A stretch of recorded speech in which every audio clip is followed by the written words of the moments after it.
Churupapapá, está no ar. Papapá, está no ar. Vem chegando, vem comigo, vem contigo. No clima celestial. Bom dia. Bom dia com Emuná. Vem que vem.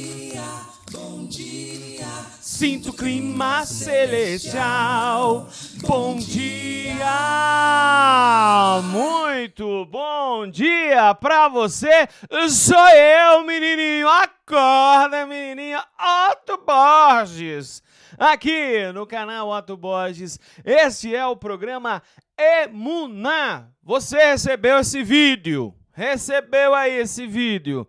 Por alguma recomendação do YouTube? Você está assistindo o nosso canal aqui pela primeira vez? Muito bem-vindo, muito bem-vinda.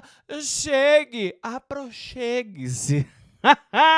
Eu convido a você que faça parte dessa tripulação maravilhosa e juntos possamos navegar em águas tranquilas pelo caminho da verdade e da fé em Cristo Jesus e também em momentos divertidos, porque o nosso canal está aqui com toda a sua disposição. Comigo, o seu orador, aquele que você conhece, você sabe, já ouviu falar dele?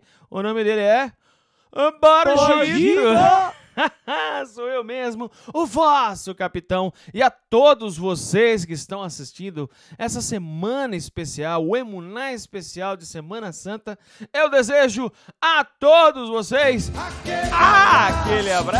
aquele abraço. Espero que vocês tenham aqui encontrado um momento de reflexão sério da Palavra de Deus.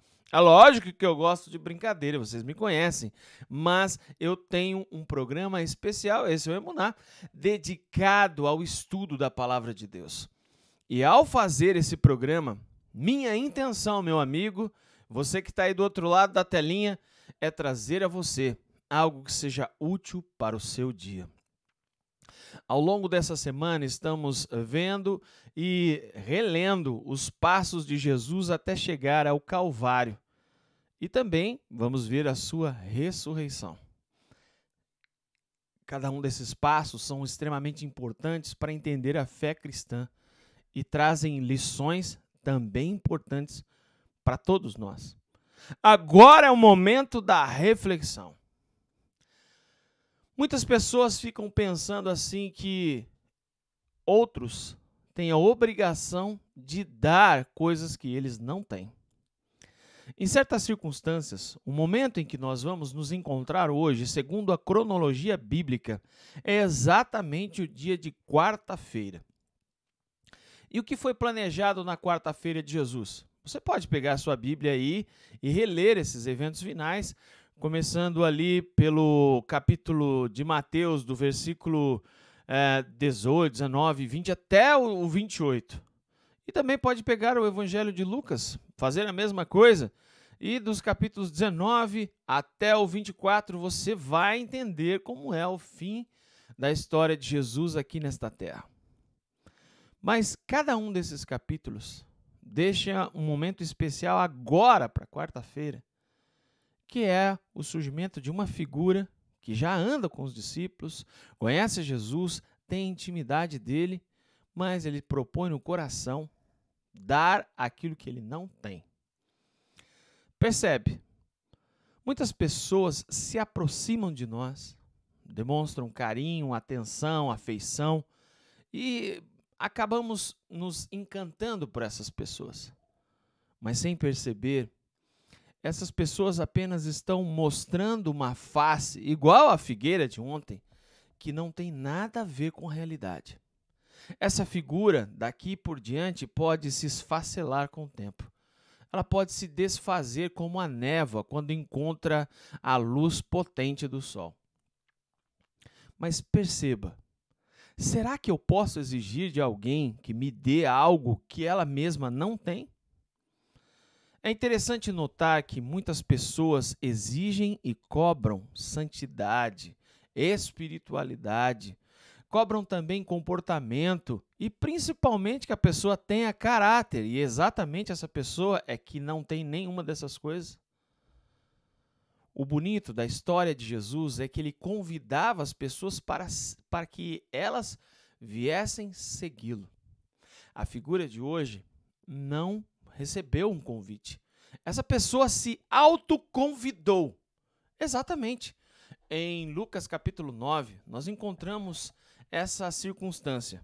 A grande parte dos teólogos e historiadores identificam que a figura que está aqui mencionada nesse texto seja a figura de Judas. Quando lemos no capítulo 9, exatamente nos versículos 57 em diante, assim o texto bíblico nos esclarece a respeito dessa situação. Observe. Indo eles caminho afora, alguém lhes disse: Seguir-te-ei para onde quer que fores. Mas Jesus lhe respondeu: As raposas têm seus covis e as aves do céu os ninhos, mas o Filho do Homem não tem onde reclinar a cabeça. A outro disse Jesus: Segue-me. Ele, porém, respondeu: Permita-me ir primeiro sepultar a meu Pai. Jesus fez o convite para outra pessoa, dizendo: Segue-me. Mas o convite inicial não é ouvido no versículo 57, quando a pessoa diz que eu seguir-te-ei por onde quer que fores. Essa pessoa parece que traz a credencial de ser alguém importante, especial, tem qualificações e por isso seria ótimo que alguém aceitasse e escolhesse ele como discípulo. Porque nos tempos bíblicos era o mestre quem escolhia os discípulos, não os discípulos que se ofereciam ao mestre. Somente aqueles que tinham uma qualificação ou fosse alguém que fosse extraordinário, poderia essa pessoa então se oferecer para seguir alguém. E o mestre, com muito prazer, poderia acolhê-lo. Mas Jesus leu os pensamentos, as intenções de Judas. E disse: Judas, aqui não. Eu não tenho onde reclinar a cabeça, não tem nada de glória, não tem nada de chamativo para que você me siga. É interessante que muitas vezes as pessoas querem oferecer aos outros exatamente porque elas estão cheias de si mesmas. Elas são ensimesmadas. Isso mesmo. Essa é uma palavra nova para você? É, mas ela existe, viu? Não fique preocupado.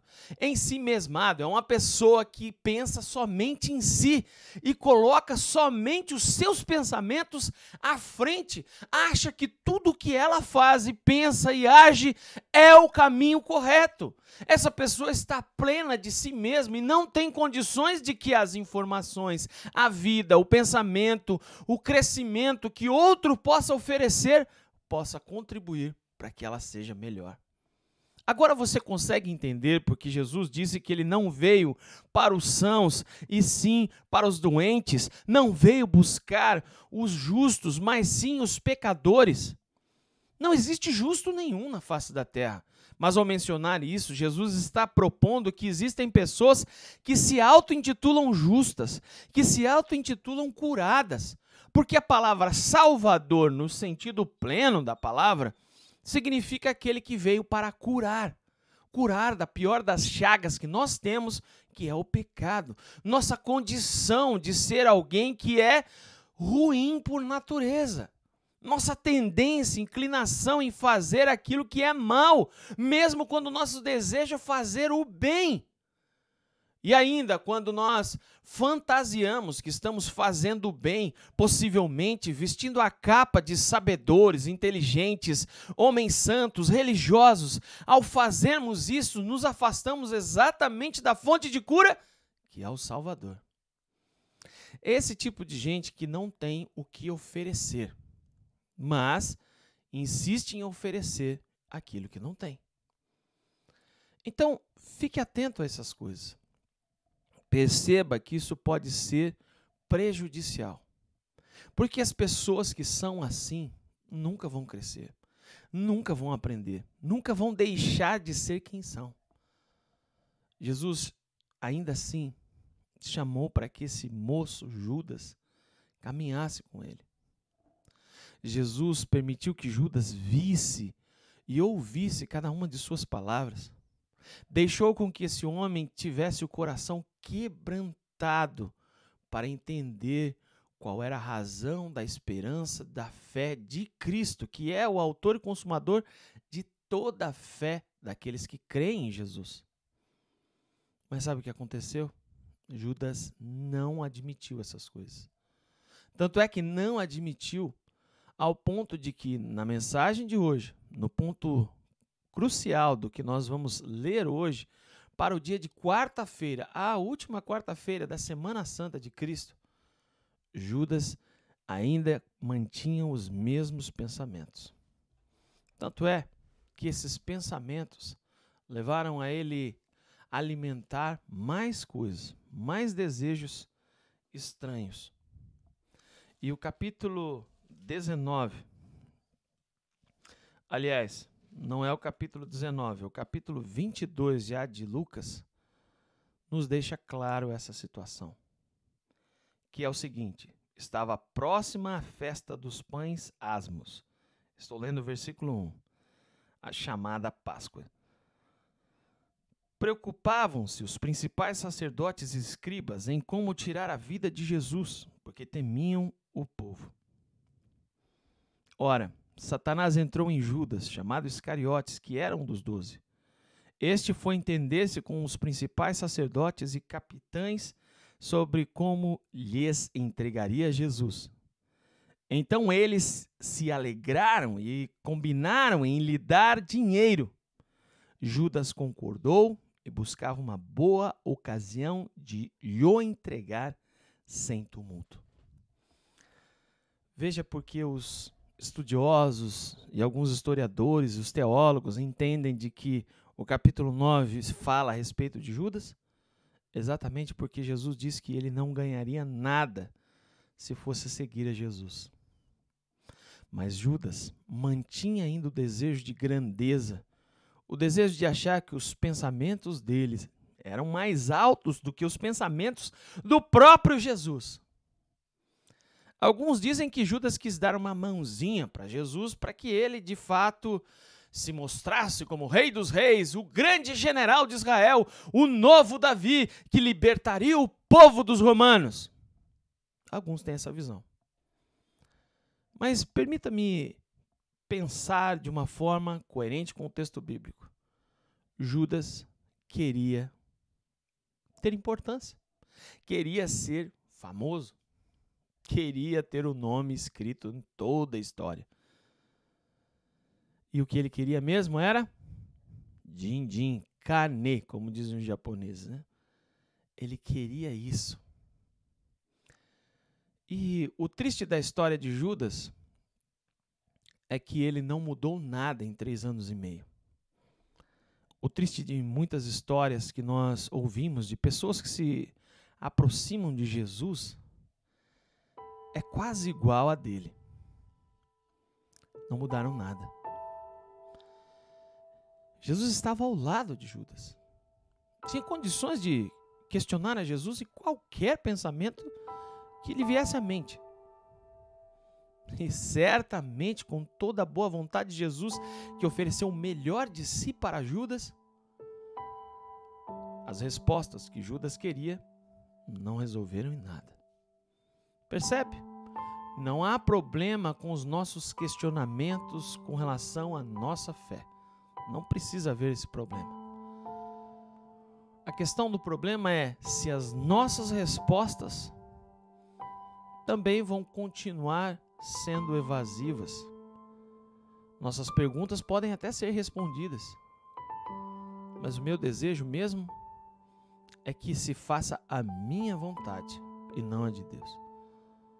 A falta de submissão de Judas levou que ele criasse uma teologia própria. Tem gente por aí que não gosta de teologia, Mas quando você fala de Deus e acha que aquele é o caminho correto e impõe dizendo essa é a doutrina de Cristo, você está fazendo teologia, bobo alegre.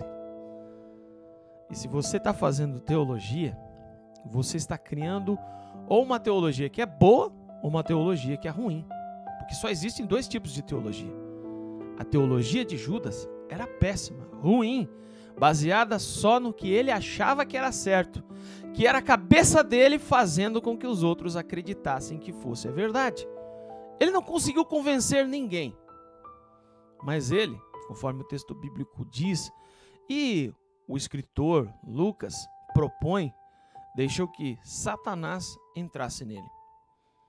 Olha, sendo sincero, essa é a maneira do escritor dizer que aquele homem não estava mais agindo como deve agir aquele que anda com Deus.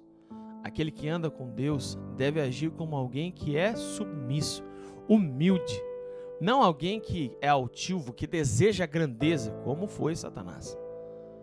Por isso, era possível enxergar mais as ações de Satanás em Judas do que as ações de Jesus. E muita gente acha que está falando de Deus, criando teologias bobas, e falam como se fossem homens de Deus, mas não passam de Judas. Eu não quero que você, nessa manhã, também age assim. Eu estou convidando você, nessa semana, para que você se permita deixar ensinar-se. O problema dos fariseus, e você pode ler isso lá em Mateus 23, é exatamente achar que não são passíveis de ensinamento. De entender que eles sim estão na cadeira de Moisés e Deus fala com eles. E por isso, como Deus fala com eles, não precisa ninguém para que ensine para eles. Porque é Deus quem fala diretamente com eles. Errado. Os humildes de verdade permitem-se aprender, se esvaziam. Jesus veio buscar pessoas que sabem que são vazias, que sabem que são pecadoras, que sabem que são doentes emocionalmente, espiritualmente, que têm problemas variados na vida e que sabem que sozinhos não podem lidar com isso. Se você se sente curado, se sente santo, se você exclui, se você acha que não precisa de nada disso, eu entendo você. Mas sabe, às vezes até pessoas que não creem em Deus aceitam melhor, com humildade, ouvir de Deus do que aqueles que dizem que andam com Deus. E você? Que tipo de pessoa você vai querer ser hoje? Eu não quero agir como Judas. Judas firmou o pé e tomou uma decisão errada, motivada pelo lucro. Qual a decisão? A decisão de entregar Jesus exatamente para os seus inimigos. Os mesmos que estavam cheios de si mesmo, colegas de Judas. E ao longo da vida, não espere receber dos outros aquilo que eles não têm para oferecer. Às vezes a pessoa é assim mesmo. Ela ofende, ela briga, ela cria problemas. E você quer esperar do que dela? Que ela te ofereça o quê? Ela vai oferecer briga, problemas, ofensa. Só isso. As pessoas só dão aquilo que elas têm. Vem comigo. Vamos falar com Deus. Tá certo? Senhor nosso Deus, obrigado mais uma vez por estarmos juntos aqui no programa Emuná. Que o Senhor abençoe cada uma das pessoas que assistirem esse programa. Sabe da intenção e do propósito de fazer esse trabalho. Por isso mesmo, eu entrego em tuas mãos cada uma dessas pessoas queridas, para que Jesus seja o professor, através do Espírito Santo, abençoando e ajudando as pessoas a entenderem que o caminho mais suave da vida é a humildade e o senso de aprendizado todo o tempo. Em nome de Jesus, nosso Senhor. Amém.